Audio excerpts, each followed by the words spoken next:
एक नाशिक न्यूज, प्रेक्षकांचा विश्वास आणि निष्पक्ष पत्रकारितेची ओळख।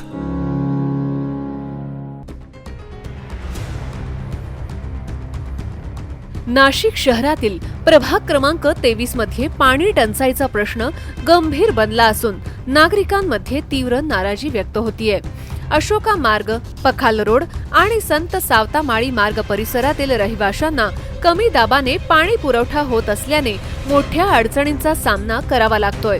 या पार्श्वभूमीवर प्रभाग 23च्या नगरसेविका संध्या कुलकर्णी यांनी प्रशासनाला आंदोलनाचा इशारा दिलाय।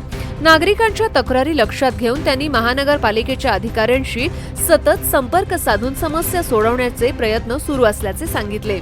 या भागात अनेक जलकुंभ, 2 मोठे भूमिगत संप तसेच 12, 8, 6 आणि 4 इंच व्यासाच्या पाणी पाईपलाईन माजी महापौर सतीश कुलकर्णी आणि नगरसेवकांच्या माध्यमातून टाकण्यात आल्या आहेत। मात्र तरीही कमी दाबाने पाणी पुरवठा होत असल्याने नागरिकांना मोठा त्रास सहन करावा लागतोय।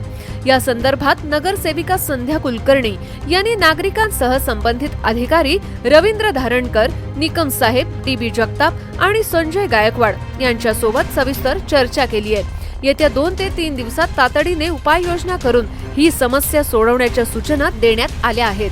मात्र ठोस कारवाई न झाल्यास नागरिकांसह तीव्र आंदोलन छेडलं जाईल असा इशारा नगरसेविका संध्या कुलकर्णी यांनी प्रशासनाला दिला आहे।